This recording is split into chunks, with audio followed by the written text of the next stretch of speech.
I'm Katie Prescott. I cover technology for The Times. And I always feel very, very lucky to cover tech in the UK. It is something that we are phenomenal at. One of the best things about my job is seeing all of the really exciting startups that cross my desk, particularly spinning out of UK universities and everything from quantum to AI. And so what we're going to discuss on this panel today is how good we really are at tech and what else we could do to make it better. And I'm delighted to introduce my panel. Next to me, Saqib Bhatti from the government, Minister for Technology and the Digital Economy. Hallas, Executive Director at the Startup Coalition, formerly known as Codec, representing smaller businesses. Wendy Morgan, founder and CEO of Jumar, which works with financial, insurance and public sector clients on IT services. And Ben Aung, Chief Risk Officer from Sage, which you probably know is one of the UK's few FTSE 100 listed tech companies, which I'm sure is something that we'll also discuss. Wendy, if I could start with you on this idea that the UK is going to be a science and tech superpower by 2030. You're at the coalface of all of this. What does it feel like at the moment to be running a tech business in the UK? What are some of the great things and what are some of the challenges for you? I think for us, I think we're doing okay. We work with public sector and we're on quite a number of frameworks, so it feels quite good for us. And I think generally in the UK for tech businesses, I think we're quite solid. I think there's lots of opportunities. I think the UK is known, and it's been talked about earlier. I think we're quite well known for our online banking, green tech. So I think we have a very good reputation on that stage. I think in the UK we're quick to grab opportunities. I think we've got some of the UK's really talented people. So, but it's about sort of getting that out there as an SME ourselves. It's the challenges is actually getting your services out there. Even though we're on the frameworks, it's still quite difficult. You still have to win those opportunities. But in summary, I think we're in pretty good shape here in the UK. Good, that's good to hear. Dom, does that echo what your members are saying to you? Perhaps you could pick up on where some of the challenges lie. I think we're all in agreement that this is an exciting place for tech companies, but that doesn't mean that things are easy. Yeah, definitely. So I think from our perspective, I think the exam question for the panel is like, how good are we? I think the answer is we're very good. I think the more interesting question in many ways is like, why are we good? And I think fundamentally we're good for a few different reasons. It's because the investment environment is incredibly strong here. If you look at the venture capital numbers that have continuously worked year on year, and we'll talk about the challenges now in that space in a minute.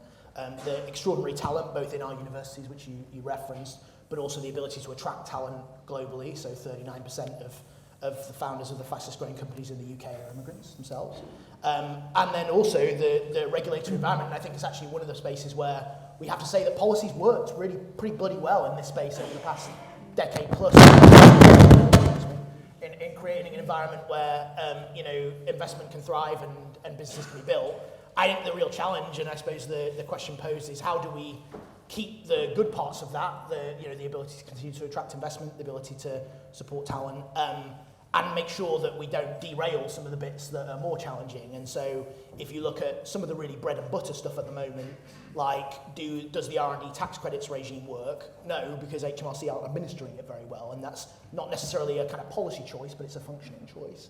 Are we able to hire people from abroad effectively? Not necessarily because the policy regime is bad, but actually just because the system isn't functioning as effectively as it could. So that's a huge challenge.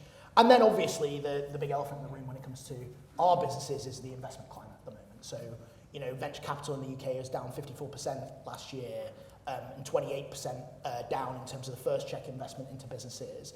And so the continuous ability to attract more capital into that space, whether that's pension fund money from at home or overseas capital from abroad, is going to be really, really critical to ensure that the great ecosystem that we've built, and we have built the best ecosystem in Europe, we have to be proud and honest about that and say we've done a really bloody good job, is able to be maintained going forward. Thank you. Saqib, from a ministerial perspective, your government talks a lot about the UK becoming a science and tech superpower by 2030, and it's been a real area of focus for government, and that's included, for example, creating the Department for Technology, which obviously used to be wrapped into DCMS. Yeah. what do you see are the challenges that you're particularly facing in hitting that goal, which isn't that far away, is it now?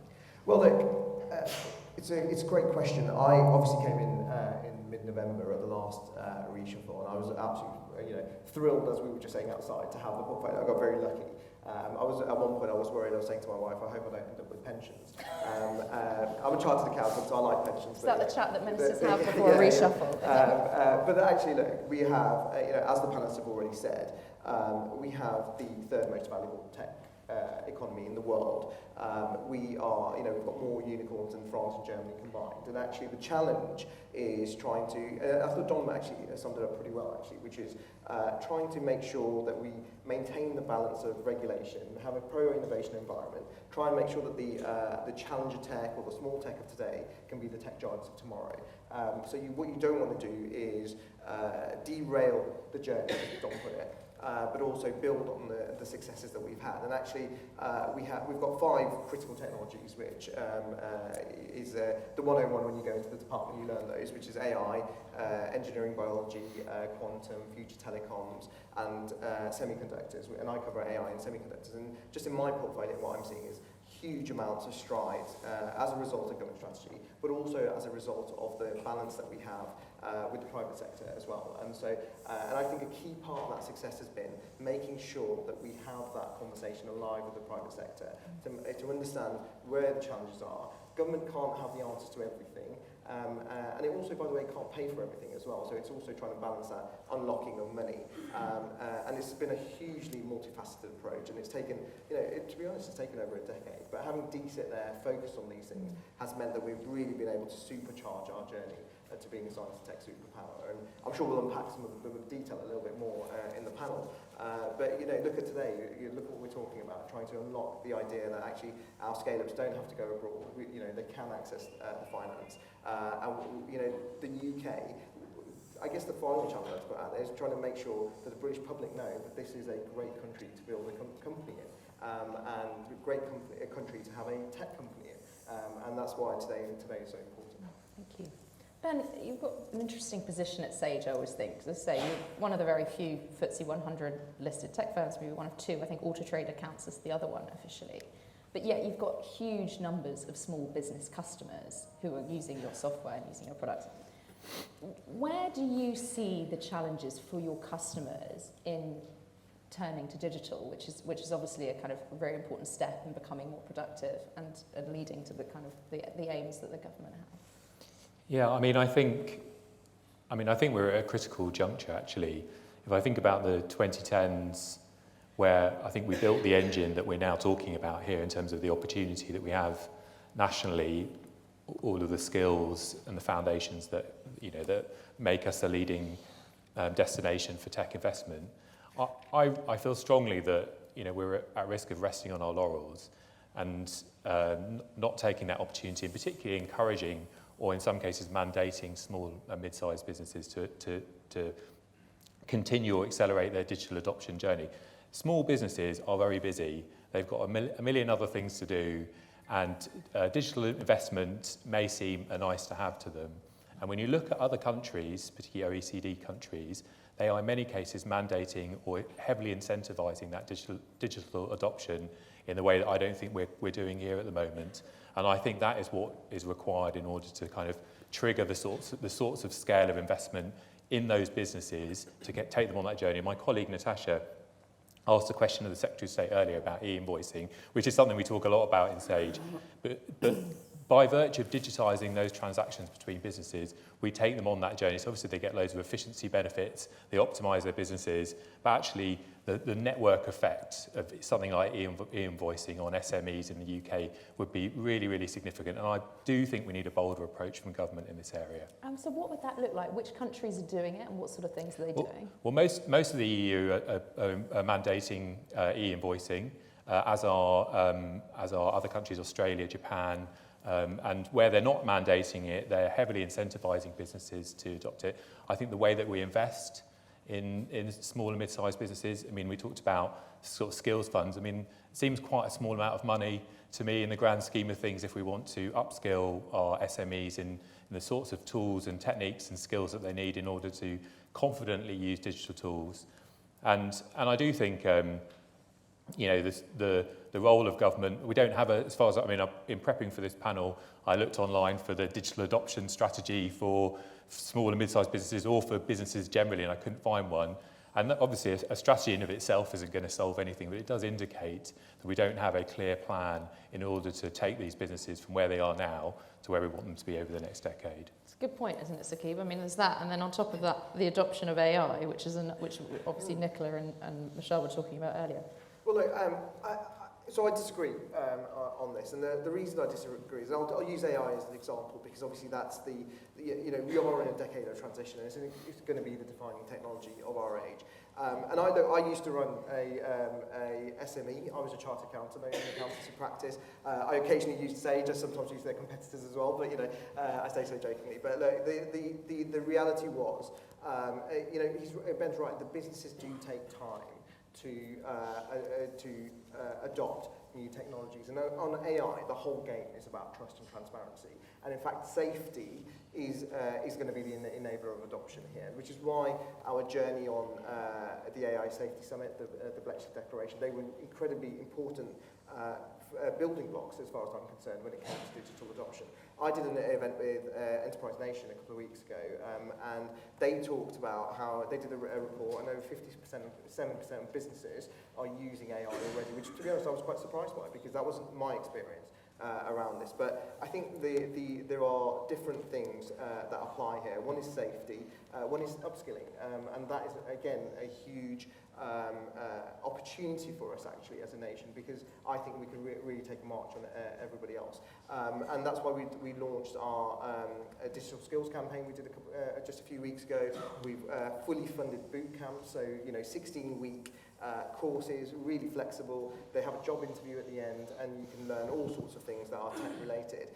And that means that if you're any age or any stage of your career, you can take part in those. So the reason I disagree with Ben is actually I think there's a lot happening in this space, and the challenge actually I've put to myself and the Digital Skills Council, which I co-chair, is the space is actually really convoluted, and I think government has to act as a convener in that. And where the private sector is doing lots of good things, we need to be able to have a space to make that easily accessible for the British public, and that's where our focus is going to be going forward. So how about this idea of mandating something like e-invoicing that the EU has? Well, look, I've spoken to Sage in previous roles that I've done with the party on e-invoicing. I know that there'll be conversations ongoing on that, but look, the idea really has to be to make sure businesses get ready for this new decade of transition. And you know, in my own family business, my father has only just discovered cloud computing, for example. So I think there are conversations to be had around that, and I understand the value of things like e-invoicing because I've seen it, etc. But that can't always be a one-size-fits-all solution for everyone else. Thank you. Both of you have touched on skills, and I'd like to come to you two on that point. I mean, it feels like a subject, I'm sure you all feel like this, that we've been discussing for decades. I'd be interested to know, Wendy, where you feel we are at the moment in this country on digital skills. When you're taking people on, what are you seeing? One of the challenges we've got here is if you look at public sector and a lot of the financial services environments, in the UK we carry a lot of technical debt. We've got systems that were built in the 80s, the 90s, which run our heads of duty applications, it runs everything, runs our tax systems, it runs everything. And we have an ageing sort of workforce. Those systems still need to be maintained. But clearly we want then new technologies to come in, and so when you see a lot of the graduates and the apprentices and all the new people coming in, of course they want to work on gaming technology, they want to work on AI, they want to work on new, but of course one of the issues around skills, we've got this gap, this divide coming where, you know, the UK cannot modernise all of the skills at the same pace as AI is going to come in and take and build a lot of the new applications coming in. I think the other issue we have is around funding of skills and the training coming along, I think we need to do better at end-to-end training in government. I think it's a bit of a blocker, and I think we do have a potential issue coming along. And for SMEs like us, you know, we are not able to always take on the skill sets that we need. We're having to fund it ourselves, and we put quite a lot of our budget through training up people and bringing returners back off maternity leave, cross-training people who have got sort of legacy skills and bringing them up to speed where they can support existing applications but also start to move them into the new world. So it's a really, really odd time. I think there's a lot of companies really embracing it and doing quite well at it, but I think there is a bit of an undercurrent that a skills shortage is still very prevalent, and it's something that I think the government need to support a lot of companies with in terms of some funding around additional training. It's really interesting. I've never heard it called a technical debt. Is that what Technical it's debt, yeah. And how about you, Dom? Does that mirror what you're hearing from your members? Yeah, so I think, look, startups and the sort of venture-backed kind of tech company model is almost by definition like cuts against the way in which skills policy works, right? So skills policy is a long-running thing where you might change the national curriculum and then in 20 years you cross your fingers and hopefully it shows up in the workforce. And I think the problem for our companies is they're like basically got 12 months until their next funding round and 3 months till their next, huge product launch, and frankly, 1 week before they change the product again. And I think that by their nature, they sort of have a we want it now culture that makes it difficult because actually, it might be that we've massively improved the output in terms of education. Actually, if you look at a lot of the data, shows that in the international league tables, from kind of a pure educational policy perspective, we're moving up in some of those spaces. But it hasn't shown up yet in the workforce here, and we know that. And like our companies consistently say we're finding it hard to sort of hire people. I do think there's an element of understanding and being clear about what skills businesses actually need. So I always say this, fundamentally, a lot of the challenge falls not in the technical roles where there's definitely a skills gap, but we know there's a skills gap, and actually everyone globally is fighting over a relatively small pool of talent, and it's just like fundamentally how many can you kind of grab. And then there's these semi-technical skills where actually in places like London, there's a kind of clearer pipeline and people understand the journey they have to go on to get these jobs. But I'm from Leeds, and if you want, there are loads of jobs as a tech product manager in Leeds, but there actually aren't that many people who understand what a tech product manager is. Right? Do you know what I mean? It's like, and so the ability to actually say, okay, how do you take people on a journey to be able to get from A to B and be like take these jobs forward is really important. I would just say actually the boot camps that Saqib mentioned are just actually really fantastic policy. Like we have to, and I think it's contingent on, and we've kind of tried to do our bit to do this, but I think it's contingent on a lot of people in this room who care about this stuff, but obviously aren't the audience for this as a policy, to be like, basically there's a free boot camp where people can go and they can like improve, and we should be trying to promote that as much as possible to as wide an audience as possible, because we do always ask government to come up with decent policies, and that is a pretty decent policy. And so like how do we sort of leverage that as best possible whilst acknowledging that actually we still need to do an awful lot more. What do you think about this idea that Wendy raised about playing catch up with AI? Something you seeing? Yeah, what do you mean by that? Well, in terms of the AI and the tech is moving far faster than perhaps the skills are in order to use it. Yeah, I think it's a really interesting challenge. I think we kind of have to, I was reflecting when you were talking about the sort of SMEs. First of all, SME is always a really hard word to use, because I always joke in the office, there's no such thing as an SME fundamentally. You can have a 10-person company that is building an amazing AI product, and then my grandma runs a 10-person bag shop on Barnsley Market, and they're not fundamentally the same kind of business. It's a fair point. As in, I think that there's a sort of there is definitely a challenge of like people asking or demanding of people skills that frankly they themselves didn't have when they were building these businesses. Do you know what I mean? And there's sort of a sense of things are moving so fast we're not quite sure. 6 months, 12 months ago, everyone said, the amazing thing that we're going to be hiring loads for is these prompt engineers. And then miraculously, if you look at now where the development of the models has gone, like you basically don't need prompt engineers anymore. And it's like, so I think there is going to be an evolving picture, and that's precisely why you have to have a skills model that is flexible, that builds a strong foundation and is able to allow people to adapt and flex to the workforce that we need on top. And I think in fairness to both major parties, that is generally the direction of travel they're going with their skills policy. It's just a question of getting into some of the specifics further down the line. I'd like to move on to talking about investment. I mean, it's something that the UK should be brilliant at. We've got one of the global financial centres here, plus all the amazing technology that I spoke about coming out of UK universities. And yet we don't seem to marry the two in order to invest in businesses when they get to a certain stage. And I know it's something that we hand-wring about all the time. It's sort of, you know, why did DeepMind get bought by Google, for example? I don't know what your thoughts are on that, Saqib, and when you think, you know, there might be some sort of harmonious match made between the two. Well, look, I think, it's a journey, but I think that we're already on that journey. And one of the critical things for me was when the Chancellor did his Mansion House Compact and, you know, the unlocking of the 75 billion from pension funds. I mean, that was a huge step forward, making sure that we are competing on a global level to make sure there is access to money to do that. But also, it's about building that pro-innovation environment. So you'll have heard many times about, you know, the full expensing regime. You know, I know, because obviously I cover semiconductors when I talk to semiconductor companies and they invest in infrastructure, the full expensing is making sure that we're retaining a lot of investment and we're attracting more investment as well. And our FDI figures are pretty good as well in that regard. So I think, look, it's 100% a journey, but it is also about building an environment that is conducive to getting investment, and I think that's been really key. And look, on AI, frankly, investment in infrastructure and compute in exascale, making sure we've got the computing capability, that's been huge.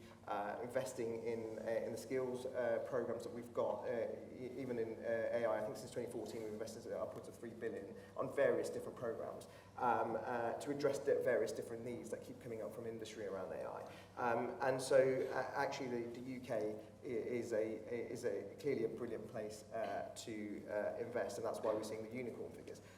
But I'll end with one point, which is, and I saw this on the semiconductor side, we had Pragmatic, which was, you know, had the largest amount of Series D funding, and a huge aspect of that was a Chancellor who understood that actually we're going to have to help that aspect of investment along, and the change in T's and C's with the UK Infrastructure Bank, and, you know, I think it was upwards of 60 million got invested in it. It effectively deleveraged the risk for the other VCs and all the other financiers to come in, and you have the largest amount of Series D funding, and I'm really confident that actually that's going to be a really effective model to unlock private sector investment for other semiconductor companies. So I think we've got a great story to tell just in semiconductors alone.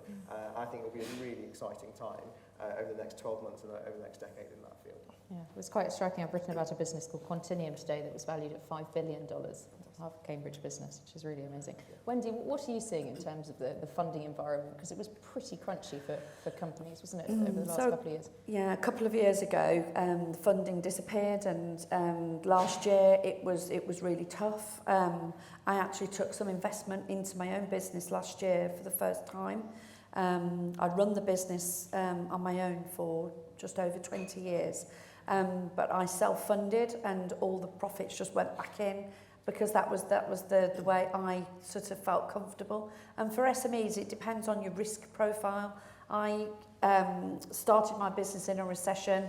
I've been through sort of 2 really good recessions and COVID. So we've been through a bit of a roller coaster, and depending on your timing and what you're doing at that particular time will dictate whether you get your funding or not. And some of the interest rates that were out there were just beyond scary, and so I didn't really want to take that investment in. But, you know, there are examples that we can take from, you know, other countries where they've supported the SME agenda. Countries like Estonia, for example, where it's really easy to set up a company there. You don't pay any corporation tax where you reinvest your profits back into the business, for example, which means then obviously you spend that money on training, more people, you know, the scale up. So for me, last year was around September last year was the right time for me, because I could see AI coming. For us, we're very much focusing around data and how important data is going to be, probably as much as importance as AI. And so I really felt that was the time to get some funding in the business. I had to give away some equity, a fair chunk of my equity, in order to do that, but to secure the kind of growth I wanted to do. That's what I needed to do.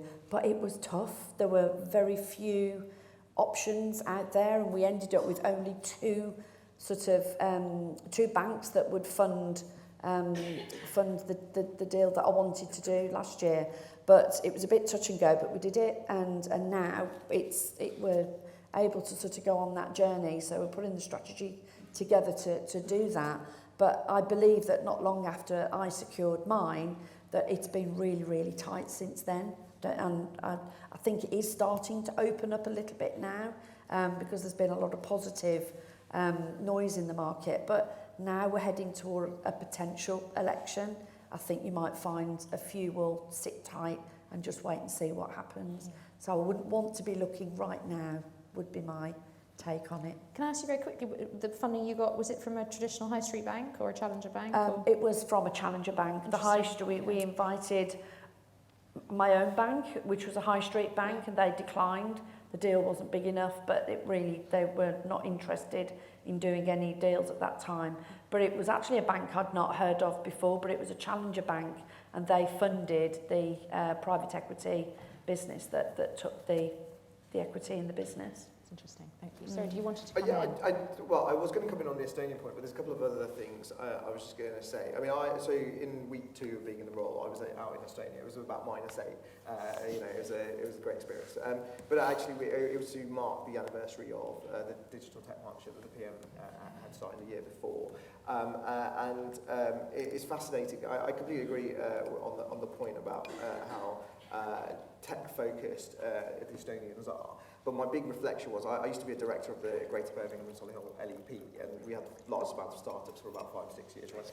And the reflection I had when I did that role was about nurturing ecosystems and doing that. And the big thing in Estonia was actually because they had Skype, and what they kept doing is reinvesting those monies. And I think what we see, and we are seeing that. So I talked about semiconductors. You've got the first ever global semiconductor cluster in South Wales, and you're seeing money coming back in. You're seeing clusters develop across the UK. So I'm very excited on that point. The point I was just going to pick up on, it's great to hear that you got the funding. I mean, I was just reflecting when we were talking about timelines, and actually a year and a half ago, you had the issue around Silicon Valley Bank, actually. Issue's a nice way to put it. Well, yeah. Well, I mean, I was an auditor in 2008, so I can tell you I was incredible, and I was a financial auditor. So you're right. It was going to be. It had the potential to be incredibly serious, and it was incredibly serious consequences. But because we have a PM and a Chancellor who understand tech, who understand enterprise, we actually came up with a solution that was basically completely private sector funded, with no taxpayers' money on there. And I thought that was a huge example and an indicator of how pro-innovation this government is. And just the final point, because I'm sure you want to move on a bit, is the bit about the election is actually, I think it's really important, and everywhere I'm going right now, I'm saying to the tech sector, don't let the doomsters and the gloomsters take over the narrative, because actually we've got lots of good things to tell, and lots of good things to speak about. And what I don't want is an investor, whether it's domestic or international, looks at our economy and thinks, oh, well, so-and-so is saying it's broken or whatever, and therefore they don't do the investment. That would be hugely damaging, and I think we all have to be proud of our successes. Certainly when we're out there, it would be absolutely challenging whether we're in front of a minister or in front of policymakers. Thanks. I take your point on SVB, but even the boss of HSBC said he got a brilliant deal buying that for £1. So let's move on and talk about regulation very briefly, and then I'll leave some time for questions at the end, if you've got any. Ben, it's quite an interesting time, 2024, for regulation. And for big tech, we've got the online safety bill, we've got the digital markets bill, and then we've got the kind of post-EU fallout as well. How do you think we're doing on red tape for the tech industry? What are your customers saying to you? I mean, I think it's, for most of our customers, I don't think they're quite feeling the brunt of new regulation yet. So I think, for larger enterprises, I think increasingly it's becoming a more complex landscape, particularly if you're kind of squeezed between what's happening in the US versus what's happening in Europe, and then obviously what we're doing here domestically. I think a lot of that has yet to bite on smaller companies, because they've just got over their GDPR hump in a way, and they're probably not worrying about like what the EU AI Act means for them and their very limited AI adoption, or indeed if they're building AI services. I do think we need to be very, very careful about and very thoughtful about what we do in the UK, appreciating what's happening in the wider regulatory environment. And I think there is a real opportunity, I think as we did with GDPR, to complement what we're seeing elsewhere in a way that encourages businesses maybe to take a bit more risk, or to operate in some of those sort of regulatory grey areas where there may be an advantage for them relative to other jurisdictions. I mean, I think some of the standards work that we're seeing, both in the UK actually, but also in the US around AI particularly, is going in a really good direction. Inevitably, some of that will be the thin end of the wedge for regulation, and I do think that at that point we need to be very, very thoughtful. And I'd say, the step that we've taken in the UK, where we've effectively handed regulators latitude to regulate AI through their existing frameworks, is a good one. But then we'll have to be very careful that we don't create an overly mixed economy. So, if you're regulated by, obviously, like everyone, the ICO versus maybe a sectoral regulator, you actually find yourself caught between conflicting regulations on things like data or AI, which could easily happen, unless we get that sort of joining up done properly behind the scenes. So I think we're in a good place, but I do think it's a massive opportunity for us here, but very mindful of what's happening on either side of us in other countries. Yeah, it's a really good point, Dom, isn't it? This idea that the global picture is so mixed. The way we've decided to do things has deviated from the EU and then the US as well. Yeah, and we've always played that role, haven't we, with sort of being towed into the mid-Atlantic to some extent. I think that the challenge comes on technology regulation, especially in a kind of post-Brexit world of like, what's our differentiated offer and does that work? And so, I think if you look at something like AI, where we've taken a kind of more cautious approach to some of the regulatory conversations while driving some of those global discussions, I think that's actually been very sensible and worked out pretty well. And when we polled our community of AI startups on that, they were pretty happy. Frankly, they didn't like the European approach. So I think that's sort of potentially hugely valuable, and we'll see where those conversations go. I think that the challenge is that there's a whole swathe of other regulatory measures, and they're not necessarily the responsibility of DCIP, by the way, where we haven't seen as much progress. So there's an element of, we were promised Singapore and all I got was this lousy T-shirt. Like, actually, there's sort of like 101 different regulators sectorally that actually need to be, frankly, get their arse in gear a little bit and be like, what are the opportunities? And there's a lot of these technology-enabled businesses who are ready to be unlocked. And then I do think that there's this sort of kind of, when you think about regulation in the broadest sense, we touched on investment a minute ago, 2/3 of investment into the UK tech sector comes from overseas, and we should be really proud of that. There's a huge amount of venture capital flowing in. And, we've built this amazing ecosystem where a huge amount of capital is deployed, but in order for that money to be deployed, money has to come out. And there has to be investment opportunities where there's value at the end. And so we're actually really supportive of, for example, the government's competition approach. We think it's super, super important. But at the same time, the CMA has been blocking deals left and right and causing problems in the ecosystem, including with venture capital. And then there's really practical stuff that, again, not the responsibility of the department, but it's you can't build a data center anywhere near the M25 in case it ruins someone's view.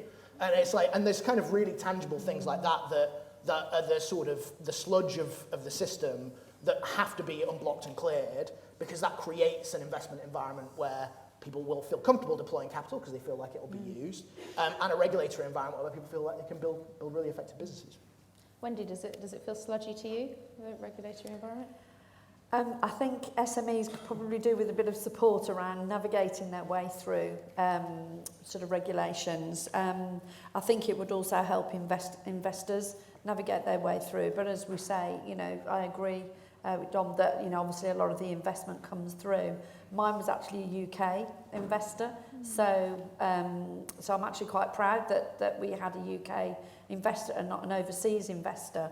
I haven't really got a lot of experience over looking overseas for investment, because I was lucky to get it domestic. Yeah, thank you. Does anyone have any questions for our panel? Yes, would you mind saying your name and this lady at the front here and who you'd like to direct the question to? Claire Harrison, Chief Digital and Technology Officer at MHRA. So if you've had a vaccine, you'll know who we are, the medical products regulator. You're great, by the way. I wasn't talking about you. You're great, because you're from Leeds and so am I, so I know Barnsley Market very well as well. My question, when we talk about either being or becoming, I think we're somewhere in the middle there, tech and science superpower, How do we know when we're there? What does success look like? How we're measuring that? And I think Dom and some others started to answer that. We talk about investment a lot, so I'm not sure if that's the only measurement. And I might be a bit biased because I'm a civil servant these days, but spent 10 years or more in very technical roles in private sector.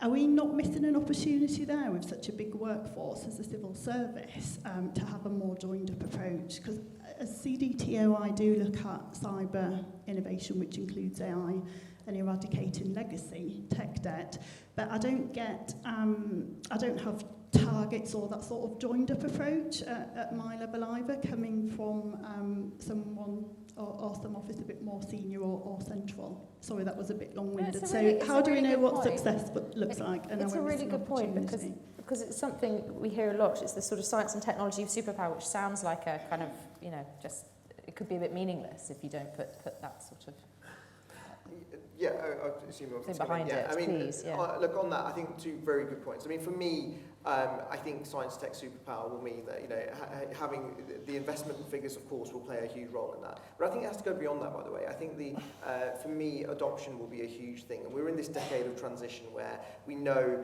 AI is going to play a huge role.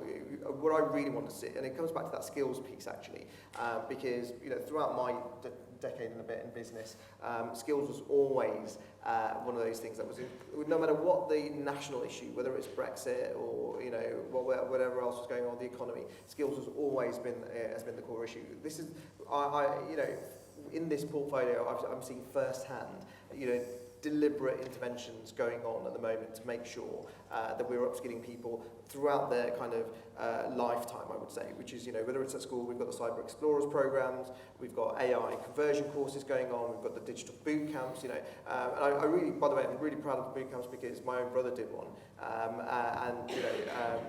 I'll tell that story some other day, but I saw the success that he had, and actually, for me, success in reaching that superpower status is not just about the unicorns, that we want to keep that world-leading status on and getting the investment in, but it's also making sure that we start to move the dial on skills. And really, you want people, in this room we're all talking about it, but we want people to be talking about it when they're, in their businesses on a day-to-day basis, and understanding that we actually have that pride of place in the world as a science and tech superpower. In terms of the civil service, completely agree with you. And actually, Oliver Dowden, Deputy Prime Minister, is leading the charge through his Cabinet Office role in making sure that AI is being adopted across the civil service. And you will hear lots about this, by the way, which there'll be a lot of talk around productivity getting admin tasks done quicker, etc. That's all really, really good stuff. I think from on one side, but actually, I think we really need to be ambitious with AI and Oliver, I know, shares that ambition, which is to make sure that we're really transforming the way we do government, and that's the exciting thing. That's the real prize for me. If you get that right, you will start to see all sorts of dividends across our society. And I think that's really the ambition. What do you reckon, Dom? How do we know if we've become a science and technology superpower? Yeah, it's a good question. I mean, it's almost as if one-line answers don't tell you the whole story about what a sector is. I mean, I think that. Maybe this isn't in my interest, but one of the things that we always talk about internally as a team at the Startup Coalition is, for the past decade, I think it's kind of been enough for the sector to turn up, especially to government when you're advocating on policy, and basically just be like, look at all the cool things we're doing. And that's sort of acceptable answer, and people still very happy with that, and they'll pat you on the head and they'll be like, that's lovely, how can we help you? And I think that the next decade's really going to be all about that shift, which is, what is the value the sector's creating in so many different ways, both in terms of obviously the high value jobs, and there's a real great story to tell on that, but also things like public sector transformation, right? And the value it adds to things like the NHS and other areas of the public sector that I don't think we've done a good enough job telling that story over the past decade. And I think we actually need to do a better job in the next decade. And I think that, ideally it's not just about showing the amazing investment numbers, although that's really important and we're really proud of them. It's about showing the extent to which they filter through in all different ways. So whether that's the use of technology throughout society and throughout the public sector and throughout everyday people's lives, which I think we're getting there on the kind of the sort of consumer side of that. It's like there's not anyone now who realistically doesn't know some of the amazing financial services innovations, for example, that have been built in the past decade by the challenges in the fintech space. We're seeing some of that in the public sector, although it could be done a lot better, but you look at the amazing progress in things like diagnostics, It's no sort of secret where some of that stuff's coming from. But actually, I think that the difference is there's still that sense of distance from people's lives. And I think that it's something that we really need to do a better job of telling that story on, and then saying, okay, we're amazing at investment, we're amazing at the product development and building stuff, but we're also amazing at the adoption and the sort of influential part throughout society, if that makes sense. Thank you. Has anyone else got a question? Yes, on the end here. Sorry.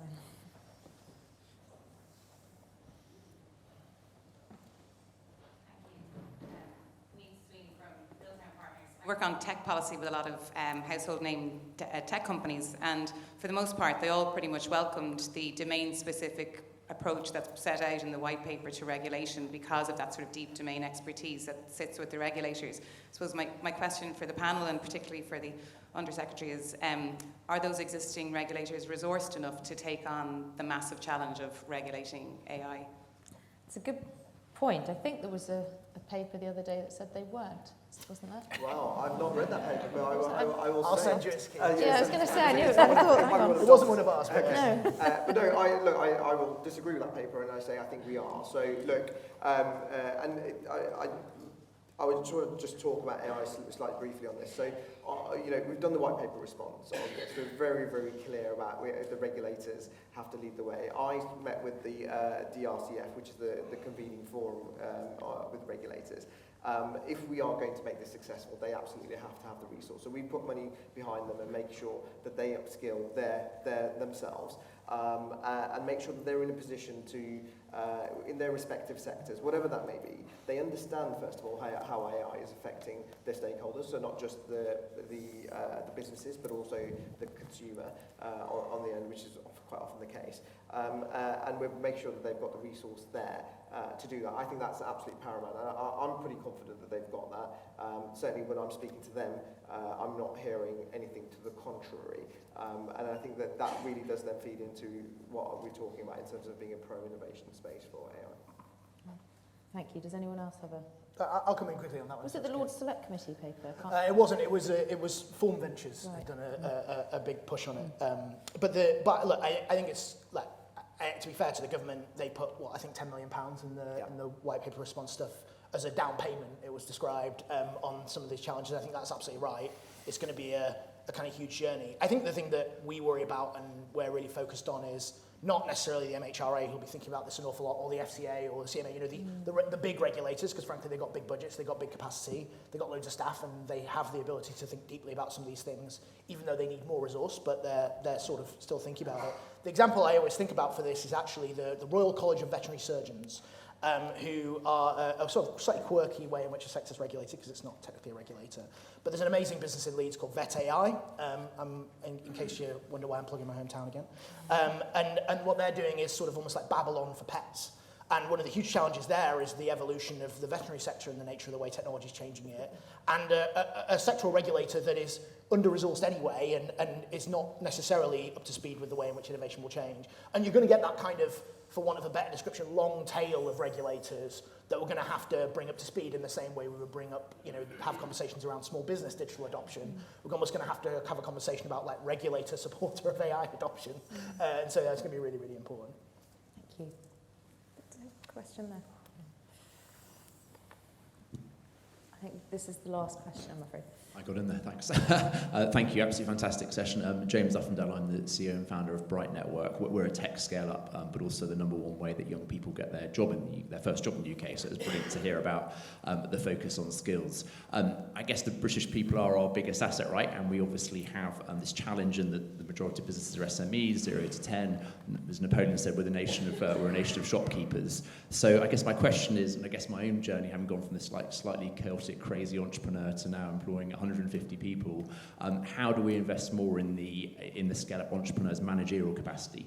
So if we think about the productivity gap, managerial skills is one of the culprits. We don't know for sure because it's the productivity puzzle. So things like the Goldman Sachs program, 10,000 small businesses. So what more can we as a country be doing to invest in those kind of smaller businesses? So I guess like Wendy, they can massively scale because 20% of jobs come from just 2% of businesses, new jobs. Like what more can we do to invest in those people? What do you think, Ben? Well, I mean, we work with lots of start-up and scale-up technology businesses, both in the US and the UK and elsewhere. I mean, I haven't got like a solution, but one observation I would make is that many of them have not prioritised, I think, some of the skills that you mentioned, and that normally comes home to roost at the point where they're looking for investment, particularly in the US, or from investors that are doing more due diligence, or if they're seeking to be sold, to be acquired, and where some of the maybe the foundations of their business come unstuck. So I do think, you know, finding a way for smaller businesses in tech, particularly sort of at the scale-up stage, to have thought properly and in the round about what they look like from the outside, make sure that you know, they haven't got built a load of bureaucracy like a large enterprise would have, but they've covered all the bases. So cybersecurity is a really good example. So if you're a small business building a software product and you've not thought properly about the architecture of that product or how you're going to host it, the way that you write code and those sorts of things, when you come to the point where you're seeking to take the next step, you know, that could quickly unravel because, you know, fundamentally your offering might be insecure. Lots of investors or potential acquirers are not going to be interested on that basis, or you're going to disadvantage yourself. So I do think it's a really, really important thing. And you know, to the earlier conversation about being a science and tech superpower, it's these sorts of interventions I think will really make the difference if we want companies to make that next step and become unicorns. Thank you very much. Thanks very much, all of you, for your contributions today. It was brilliant to have such a varied panel with coming at the subject from so many different perspectives.